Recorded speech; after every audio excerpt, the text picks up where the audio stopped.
All right, we're back once again. It's Gerald Glassford coming right back at you here from the Pop Culture Cosmos and our good friends at Inside Sports.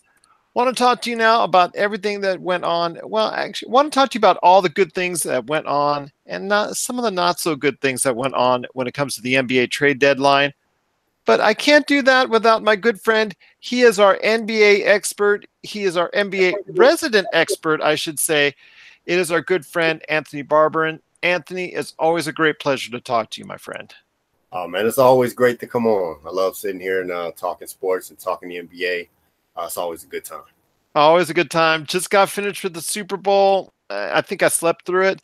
And we actually come back to a real fun sport, as we say now. But probably, as you and I have talked about before, I think it's probably our favorite time of the year. It's the NBA trade deadline because of all the moves and whatnot. But I told you before we went on the show that we would not focus on the many trades that were just treated as cap filler and back into the rotation roster space, guys that were just traded to other teams just so that they will be waived just to free up some cap space or whatnot. Although I will say, if you were Nick Stauskas and Wade Baldwin the fourth, being traded four times, what I believe it was three or four times within the span of 48 to 72 hours, that was just crazy for them. Didn't know where they were going to end up. But you know what? There were some other big trades that were out there. And I want to discuss some of those big trades with you right now. First off, one of the big trades I think that you enjoyed the most, especially as far as from a Clipper standpoint, because you're a huge Clippers fan, and all the respect to you for that, is Tobias Harris being the integral part of a trade to Philadelphia. And in the trade as a whole, let me just break it down to everyone out there. Let's see, where is it? There it is. With Philadelphia getting Tobias Harris, who's averaging 20 points and shooting almost 45% from the 3-point line. You've also got Boban Marinovic and Mike Scott, two quality backup players that did very well for the Clippers. They got moved over to Philadelphia in a trade that sent LA got back Landry Shamet, a very promising rookie, Wilson Chandler, Mike Muscala, who was then traded to the Lakers, and don't get me started on that one, plus two first-round picks and two second-round picks. I think both teams got what they were looking for, but I really like what the Clippers got as far as not only just freeing up a lot of space and whatnot, getting those picks, but it definitely looks like the Clippers don't want to stay in the playoff race and they just want to go ahead and look forward to next season when they've got two full max slots to go ahead and sign some free agents. Yeah, what the Clippers did was very smart, and they also, by doing this and staying out of the playoff race, ensured that they would get another draft pick because their draft pick, had they made the playoffs, was slotted to go to Boston. So That's falling out of correct. the playoffs would give them another first round pick this year, um, instead of that pick going to Boston. So they secured that pick, and they, essentially said, we don't want to be 8th seed, we don't want to be 7th seed. We want to compete for championships, and they know that you need big name players, big star players to do that. Tobias Harris, as good as he is not what I would say max level star. He's somebody you want to have, if you're talking championship, probably as your third best player. And to pay him the kind of money that he was going to be looking for, especially coming off his best season, the Clippers didn't want to put themselves in that situation and kind of handicap themselves for next summer. The move as far as Philadelphia, I believe it's the best move. I think it's the best trade that happened during the trade deadline by far. I think it puts them not right now, but as these last 20 plus games or so gets played and they get their footing, and they learn how to play together, I think they're the best team in the East at this point. I think I'm the second best starting five in the entire NBA after Golden State. With this, you don't have to worry about Ben Simmons so much with his scoring and shooting. I think if he can learn to step back a bit in that role and do everything, which is what he's good at. He can score, he can rebound, he can pass. If he can do all of that stuff, and just nobody's pre-concerned with how many points they're getting or how many shots they're getting, I think they come out of the East. Oh, they are. They do have the best starting five, and they now have a little bit of a bench, which was a big concern, as Brett Brown, the coach of the 76ers, had noted considerably over the past 3 or 4 weeks. He had noted that his bench was not up to par. Their bench, along with, as I said, with Boban Marinovic, Mike Scott, and also we want to go ahead and mention that in a trade they got Jonathan Simmons to help that core backup crew that will back up the starting five, which, like you said, is going to be the best right now in the East that's in the offering. So yes, they do look like somewhat a team that's really going to be on the rise, and a team that's going to be just out there as far as at or near the top when it comes to the Eastern Conference, and could very well end up being in the NBA Finals real easily now that they've fortified their bench and they fortified their starting five. Tobias Harris, excellent shooter coming out there. And like you said, a very good 2, 3, or 4 option. And in this case, it looks like that's going to fit for him very, very well. And, it will still help him look good when he goes ahead and tries to go and get that big contract out in free agency, whether he re-signs with Philadelphia or not. For the Clippers, you're right. It does make a lot of sense for them. Do they want to go ahead and get swept by Golden State? No, it doesn't really make much sense to them. And like you said, they get to keep the first round pick if they go ahead and fall out of the playoffs. Although you're resting the hopes right now on Sacramento and the Lakers to go ahead and one of those teams hop over them, which I think should happen. But you never know when it comes to right now in the NBA. So we'll have to wait and see. But yes, if they do fall out of the playoffs, they do get that first round pick back that Boston desperately wants to keep. So that's looking good for the Clippers right there as far as for their future and for their summer, which has 2 available max slots open for them to sign free agents. Another big trade, in fact, most of the big trades came out of the East as far as for the NBA trade deadline, and one of those was Toronto getting Marc Gasol. They got Marc Gasol for 3 players coming off of Toronto. None of the 3 players were, at this point in time, were actually part of the serious rotation for Toronto. They were 3 decent players, but they were just players that actually could have been interchangeable, and I think was actually a good move by Toronto. It just depends on exactly how much Marc Gasol has left in the tank at 34. Is he going to be able to produce anywhere near what he was when he was the Defensive Player of the Year? I think he still can. I think his game ages well. Just take a look at his brother when he was at that age, and he was still very productive at that age.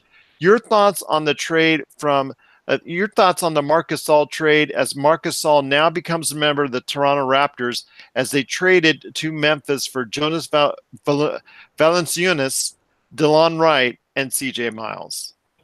I like the move. I think I actually think it's kind of a bit of a wait and see how his game, that grit and grind, slow it down, half court game meshes with the way Toronto plays. However, when it comes to the playoffs, I think that's what they got him for.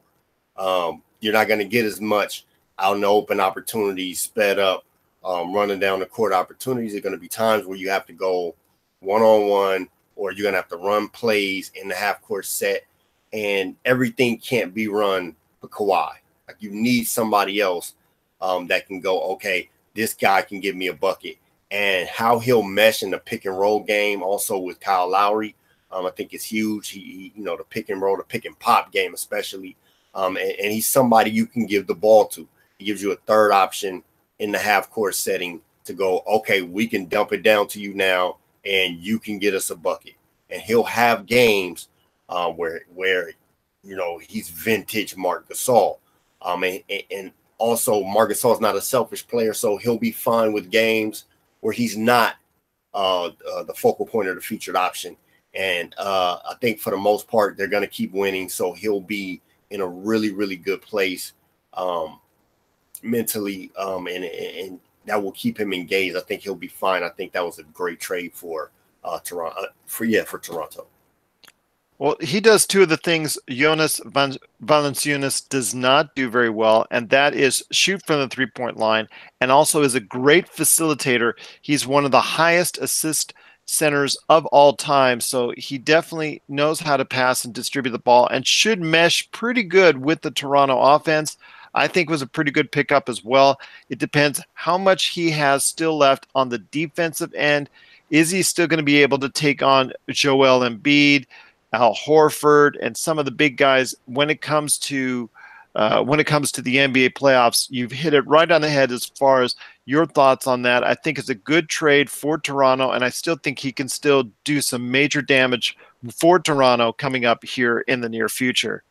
One of the other trades that I also want to talk about is a key acquisition for the Bucks, because you know what? When you're a team that shoots as many three-pointers as they do, what do you go and do? You go and get more three-point shooting. In the case of the Bucks, it's Nikola Mirotic, who they got from the Pelicans in a three-player deal. The Pelicans get back Jason Smith, Stanley Johnson, and a whole bunch of picks. You know what? I'll tell you what right now, Anthony.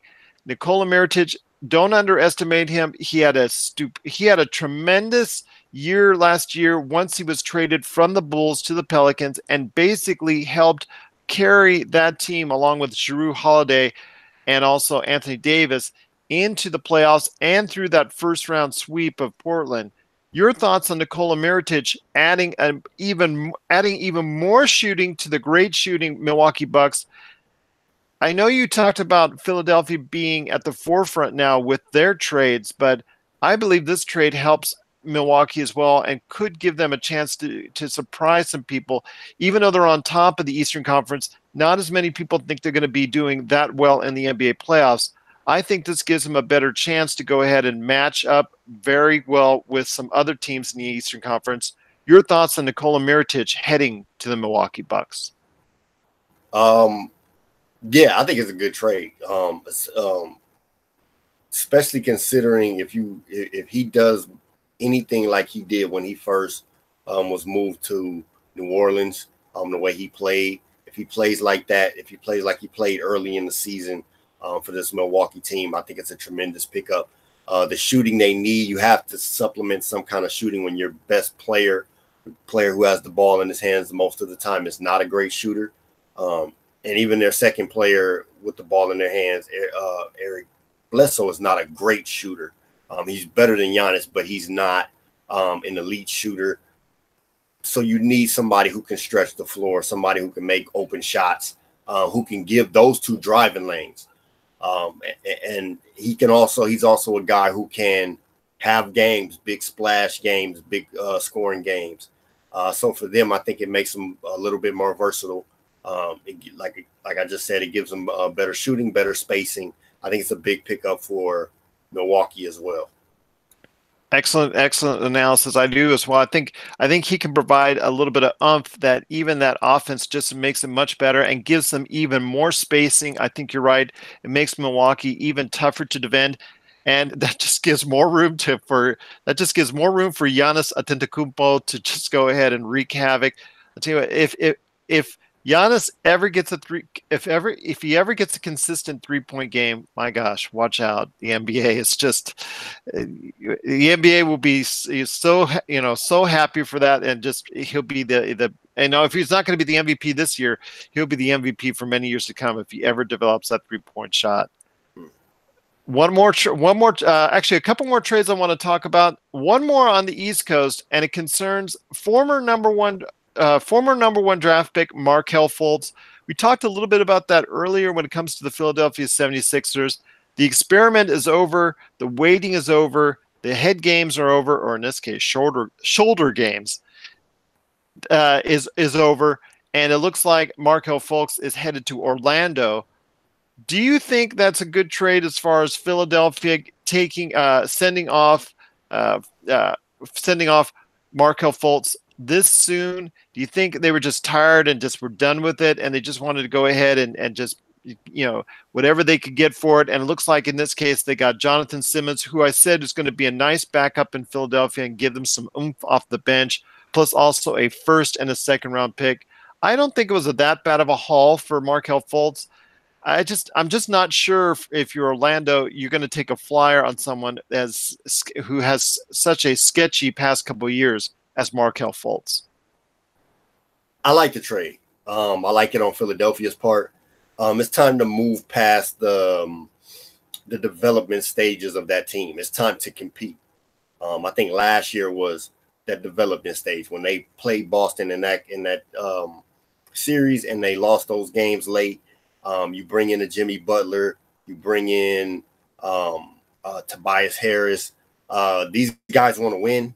Especially a Jimmy Butler. Jimmy Butler's not there to develop young guys. He's there to compete, and that's what a lot of the blow up is. Has been with him on teams. He wants to compete, and so when you bring in guys like that, it's time to compete. I think Elton Brand is at a point where he wants his team to compete for championships, and this is the time. Everybody's been making fun of it. What LeBron said, everybody's scrambling to make moves now that I'm out of the East, and it's the truth. Everybody sat pat for a lot of the years, kind of knowing and thinking they can't beat him, so we'll wait him out. He's gone now. It's time for everybody to push their chips into the middle of the table and throw their hand in. And I think for Philadelphia, it was let's get who we need on this team to compete for a championship right now.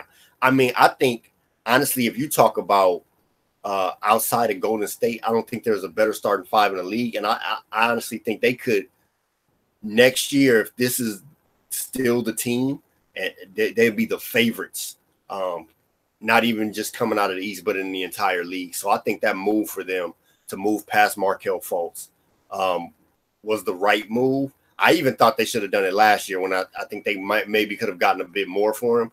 But for you to get a guy who was the first pick in the draft, he's had trouble. He hasn't really been able to get on the court. I don't think he was that bad when he was on the court, but it's time to move past him. You don't have time to develop him. You have two young stars. You have two new stars. You have shooting. You have what you need, and you get a guy like Jonathan Simmons off the bench to go with, as you said, Mike Scott, Boban Marjanovic. It gives you depth. It gives you a bench. It gives you time to compete. I think that's a great move by them. And for Orlando's been stagnant for so many years. Sometimes you have to shoot, for lack of a better term, you got to shoot your shot. So you get a guy like Markel Fultz who still has promise and potential. He has some kinks to work out. But to me, one of the things that's in today's NBA that I see a lot that's kind of gone by the wayside and is an underrated thing in development is playing time. I see so many of these young rookies getting 15 minutes a game, 12 minutes a game, 20 minutes a game. When in the old days, you were a terrible team and you had a top 10 pick. They playing 30, 35 minutes. Nothing teaches you the game like experience. So he'll have the opportunity to get out there, get on the floor, make plays, take shots. It's hard to get comfortable shooting the ball when you're not getting shots. So that's something I think you take a flyer on this guy. You still have some of the young players on your team. You still got Aaron Gordon and Vucevic, and but this guy is somebody who potentially could lead you into your future. To take a shot on a first pick in the draft 2 years ago, I don't think is a bad move by any stretch of the imagination. I think that's a risk well worth taking for Orlando. Well, let's hope they can shoulder the load there in Orlando. Oh, the puns were flying. I will say this, that the process is definitely over, as you said, in Philadelphia, and it's time for them to really get serious about what they want to do. So it's good to see them make those moves as a win-now mode, because they are certainly in a win-now mode in Philadelphia, and it could take them all the way to the NBA Finals. One last trade I want to talk to you about, my friend, and that is in the West, because most of the big trades did occur in the East, because like you said, LeBron's out of there, so it's a free-for-all.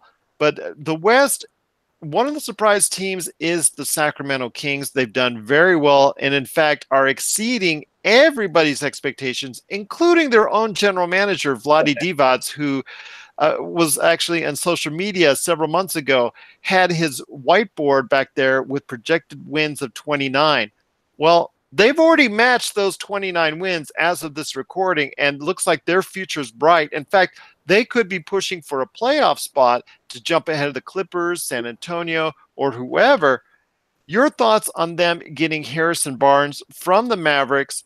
I'm not in love with it because I thought whatever they needed to get as far as players are concerned and talent onto that team was something a little bit different. I just don't think that Harrison Barnes and his bloated contract is going to be something that they're going to enjoy for the next couple of years, especially if he picks up his player option. Your thoughts on Harrison Barnes going to Sacramento, and in return, Dallas it picks up Zach Randolph, who hadn't been playing at all this year, but they might use that as a waiver or just to take his money off the books. And also Justin Jackson, a very promising young player who in many cases could be more productive than Harrison Barnes. I actually like the move. I like what Sacramento's doing. Who would have thought they won the point guard race in that draft? De'Aaron Fox seems to be the guy to come out of that draft to be the point guard. And he's leading that team. Buddy Hield, who they traded DeMarcus Cousins for, looks to be the guy, beginning to be the guy that he was drafted to be. He's over 20 points a game. I think he's shooting close to 40% from three. You got a Marvin Bagley who, again, like as we were just saying, is not getting huge minutes, but he's productive in his minutes. Your flow of the game, the pacing of the game, the way they should play is how they're playing, and it's being very productive. I think they have a bright future. I actually like the Harrison Barnes move. For years, this team has been scrambling for a small forward, and they've not picked that guy up, and this actually gives them a guy who can put up points. Yes, he has a higher contract. I think he's about $20 million a year. However, they have a lot of young guys still on rookie deals, and I think they'll be able to float that contract comfortably until their guys begin to get in position where they have to pay the De'Aaron Foxes and the Marvin Bagleys. Buddy Hield will come up soon, but I think that he'll be the only other guy they really have to pay. And so it gives you a legitimate starting five up and down the roster. They're still young. They're still learning how to play. As much as Harrison Barnes is not an elite player, he still has playoff experience. He has championship experience. So he can bring something to the table in showing these young guys, especially if they're trying to make this push to the playoffs, and maybe even getting into the playoffs, that AFC, maybe even seventh, in that first round, that first round experience that they need. He gives you somebody who has that experience, because otherwise up and down that roster they don't really have it. As far as Dallas and that trade, I think it's a good trade for Dallas. I love the trade Dallas made to get Porzingis. If he comes back healthy next year, you have a 1-2 punch. But right now, it's let Luka play, let him develop, let him get his experience, his time, let him develop his game and how he's going to play, and also position yourself to get a good draft pick. I mean, this is kind of top-heavy draft, but there'll be some guys in this draft who could potentially really help the Dallas Mavericks if they're a lottery team, to go along with Luka and Kristaps on that team. So I think it's a good move for both teams, because if you're Sacramento, you're not trying to be in the lottery. So you don't want any more top flight draft picks, because that doesn't help your team at this point. You need to develop the young stars that you're cultivating on that team. So the move to me is a move that makes a lot of sense. The excellent point there.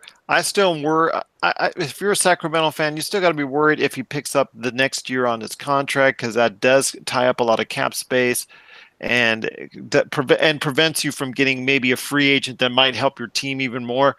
I'm still trying to figure out where exactly he will fit when it comes to the Sacramento Kings scheme, but I'm sure we're going to find that out over the next couple of days.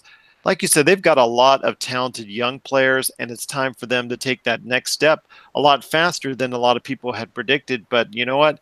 Sacramento looks like a great young team on the rise, and it's going to be interesting to see what moves they make. Everybody's been just clowning on Vlade Divac for the past few years, and it's now starting for him to say, you know what, I'm laughing back at you, but every now and then he still does things that keep that lets people know that, hey, you know what, he may not be always there, and then as far as what his thinking might be, but if you like the Harrison Barnes deal, I guess I'm going to have to go with you on that. I'm still not 100% convinced where he fits in that lineup. But you know what? If you've got that experience in there, and they're going to make a push towards a playoff run, why not? Because at this point in time, it's all house money, because no one expected them to get this far when it comes to the Sacramento Kings. And I think when you're Sacramento, when you're some of these teams, you have to realize that you're not big money market. Attracting free agents is something that they thought they could do in the past, and I think they're realizing that's not really a viable option for them. So getting a guy like Harrison Barnes gives you somebody who can score, who can do some things. His contract is a little high, like we said, but the possibility of them attracting a free agent, I think, is a high level free agent is slim to none. So I think this is a team where you have to take your shots where you think you can get them and build around the stars that you have drafted. I don't think they're going to get a Kawhi, Anthony Davis. Anybody like that is not going to Sacramento. So for me, tying up their cap space is not as big of a deal as it would be if they were the Clippers or the Lakers or the Knicks or somebody like that who can attract a free agent when you're in the small money market. I think trades, draft picks are essential for those type of teams. That's excellent. That's an excellent point. I agree with you on that. And like you said, it's going to be hard to go ahead and attract those marquee free agents when it comes to being the Sacramento Kings, but they are a team on the rise, and things are looking good for those fans out in Sacramento. And it's been a long time since someone could say that. So that's definitely a good thing indeed. Once again, it's our good friend, our resident NBA expert, Anthony Barbarin, right here. If you have a question for him at all, just go ahead and shoot us an email, popculturecosmos@yahoo.com, or just popculturecosmos or Inside Sports on our social media at Facebook, Twitter, and Instagram. One last thing I got to talk to you about, my friend, are the actual winners and losers of the NBA trade deadline. I know there's going to be one that's kind of obvious that a lot of people are talking about at this point in time, but if you can share with me first a couple of your winners when it comes to the NBA trade deadline. My winners, number one is Philadelphia. I think Philadelphia won it. To get a player like that to fit with these young guys, they're a market team who can attract free agents, but a lot like Sacramento, where you're building around your young stars and Ben Simmons and Joel Embiid, but you're pushing your chips to the front of into the middle of the table while you have the opportunity, while they're still on rookie deals, while they're still on young deals, and you can afford top flight players. It's time to go now to get Tobias Harris, to get a guy like that who's averaging 20 points a game, shooting almost 50% from the field, 40% from three. He's an unselfish player. He's a fit player. I think that starting five with that gives them is tremendous in not just the Eastern Conference, but in the entire league. They are going to be a force to be reckoned with. I like what Dallas did to get Porzingis to try to build a nucleus for the future. I think that was a good move. I think it was a good, solid move for what's to come. You have a young star in Luka Doncic. For all intents and purposes, Kristaps looked to be a star. You just have to get him healthy. If he can stay healthy and he can play, you have two young stars, European guys who then help your brand as the Dallas Mavericks as a global brand. It puts you in different markets. It's also going to allow you to compete. You also put yourself in a position to get a possible future young star in the draft. I like what they did. I like what the Clippers did. I like the fact that they said, okay, let's get these draft picks. I think they still want to take their shot at Anthony Davis. They have high hopes for Kawhi. They even have high hopes for Kevin Durant. They're pushing, so to say, their own chips in the middle of the table, not for a championship, but for building a roster that can consistently compete for a championship. The Jerry West effect is very evident with the Clippers. I'll tell you what, those were three excellent choices. I want to add another team on it as well, and that's the other side of the equation when it comes to the Kristaps Porzingis trade, and that is the New York Knicks. Not only did they pick up a former high first round draft pick in Dennis Smith Jr., and you can just get a test run to see how he's going to do and fit in their offense. You also get 2 more first round draft picks, plus you free up a ton of cap space. So now you can not only go for 1, but 2 free agents in the summer, and then also possibly end up getting the first round, the first draft pick. The way that they're headed with the lack of success they're having this season, they could end up having the number 1 pick in Zion Williamson, which they could then trade off with one of those number 1 picks that they got from Dallas, and transform that into Anthony Davis. So if you hear the rumors correctly, they could have a shot by the end of the summer having Anthony Davis, Kyrie Irving, and also Kevin Durant. So I think the moves by the New York Knicks, and I can't believe I'm saying this as well, the New York Knicks actually did something very good for once. And that actually works out well because Kristaps Porzingis did not want to play for the Knicks. He had just gone in there and demanded a trade. They knew he was unhappy. They knew it was something that could be potentially long-term issues with injuries and whatnot. But if you're Dallas, you got to take that chance. You got to see if he's going to have enough talent to be healthy for long-term. And for both teams, it worked out, but I really liked what it did for the New York Knicks for the future. And finally, the Knicks fans might have something to look forward to in the possible near future. I also think when it comes to winners, I agree with you on Philadelphia, but I really think, and you're going to like this, that the Clippers really won out and made some smart moves.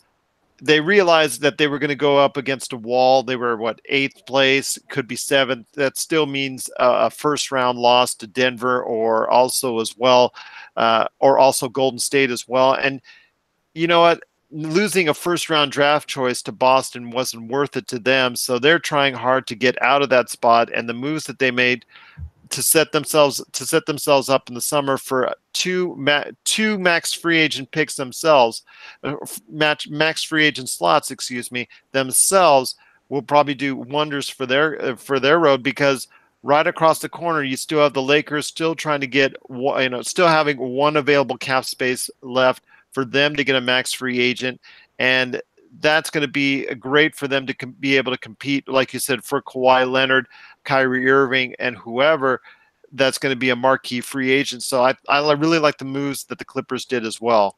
Well, we have the NBA winners for the NBA trade deadline, but then there's also, unfortunately, the losers. I know obviously everybody is pointing to the Lakers as being a loser.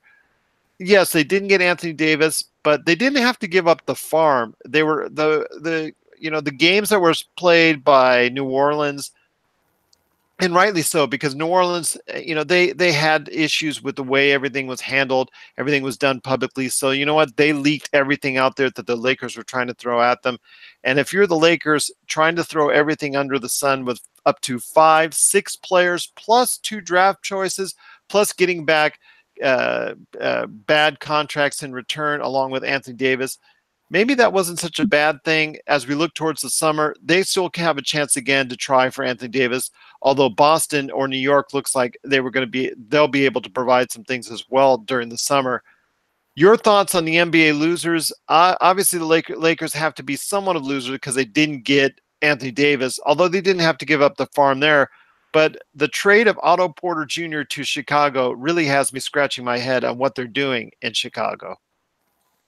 Yeah, I agree. To me, Chicago is the loser here. Why would you take that Otto Porter contract? That's one of the worst contracts in the entire league.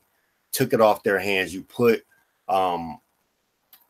Washington in a position to I think they were quietly, maybe not one of the winners, but they had a really solid um, um, trade deadline in Washington. They got out of that contract who nobody thought they'd be able to get from under.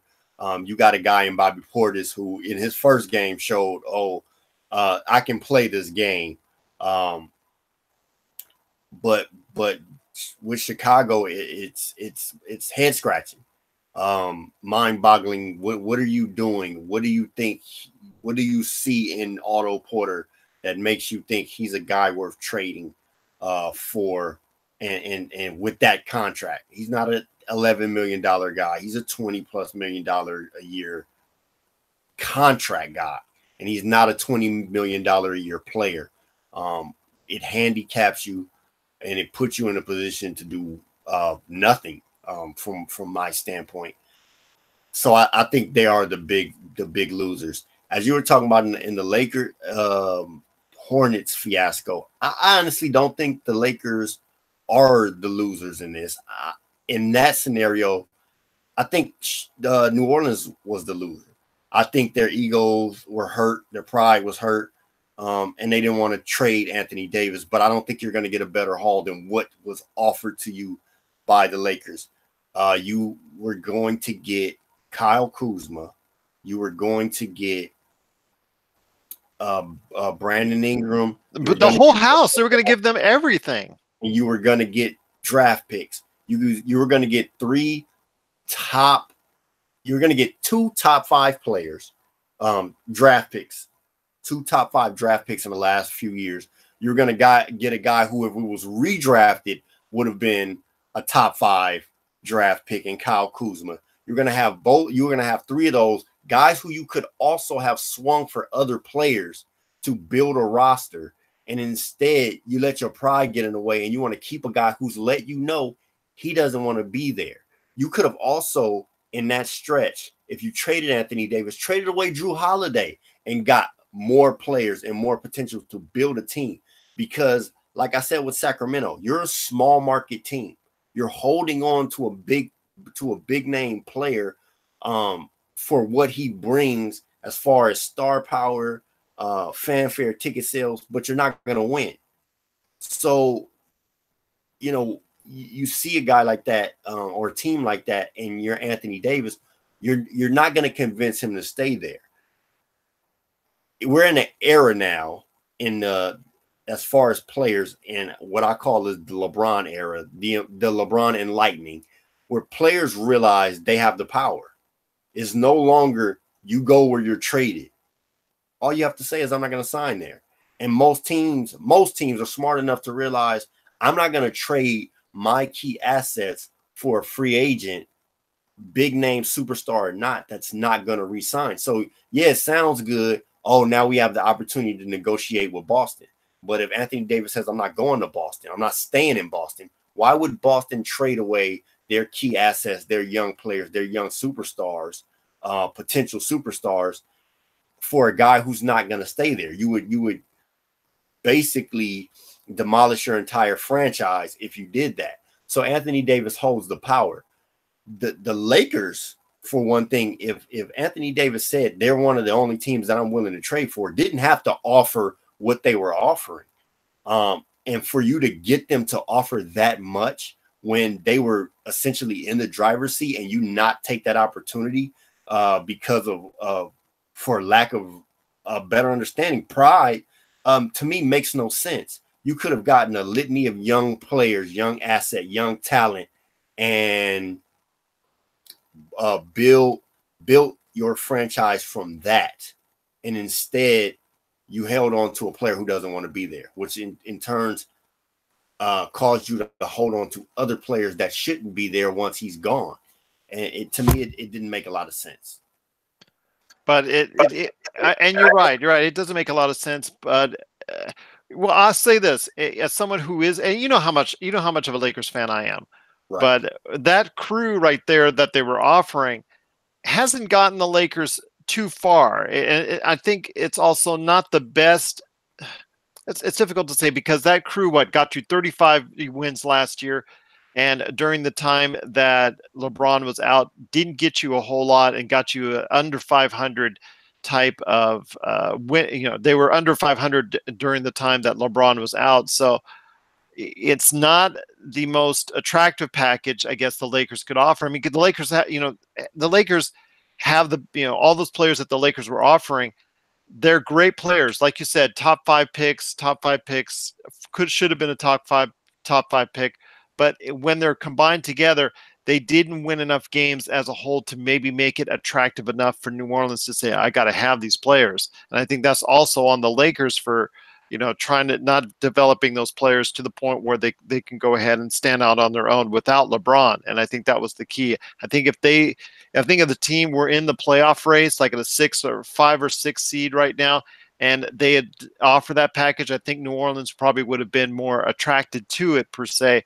But when you went on such a losing streak after LeBron got injured, I think that's where the problems start as far as offering so much of that. But when you're offering up to 2, possibly even 4 first-round draft picks along with those young players, that makes no sense for me as far as not trying to go ahead and take up on that offer, especially if if LA is taking back bad contracts along with Anthony Davis. So, you know what? I know that the people are perceiving the Lakers as a loser, and this whole thing was a fiasco and very petty on as far as New Orleans is concerned. But you know what? New Orleans was the jilted team here as far as by Anthony Davis. So they had every right to act in a vengeful manner, and I think they did so. It was very unfortunate to see how it all played out. And yes, it's going to be interesting this summer when New York and Boston can offer as much, for the most part, as much as far as an attractive offer for Anthony Davis. It's just to see if Anthony Davis wants to go ahead and commit to Boston, New York, or if finally a trade goes through and he does end up in Los Angeles. We'll have to wait and see, but it's going to be a very interesting summer for Los Angeles, Boston, New York, so many other teams, and also Anthony Davis as well. Well, my friend, it's always great to talk to you about the NBA and the NBA trading deadline. It was a very good trade deadline. I just enjoyed just seeing all those transactions flying around. Again, if you have any questions for Anthony Barbarin, just send us an email, popculturecosmos at yahoo.com. Also, as well, Inside Sports and Pop Culture Cosmos on Facebook, Twitter, and Instagram. You know what? It's getting closer, my friend. About 25, 27 games left before the NBA playoffs. I'm going to ask you to come back on the show beforehand to give us a playoff preview as we break down both sides of the brackets when it comes to the Eastern and Western Conference. I'm not going to ask you to go ahead and break down the NBA All-Star draft. No, I don't want you to do that. That was pretty obvious by LeBron asking all of the selecting all the free agents that are. Right. That was pretty slick on his part. I mean, don't underestimate LeBron as far as what he's thinking. So don't underestimate LeBron on what he's thinking. So that's always a good thing when you got that going on there. But my friend, it's always great to have you on the show. Any last thoughts on the way out?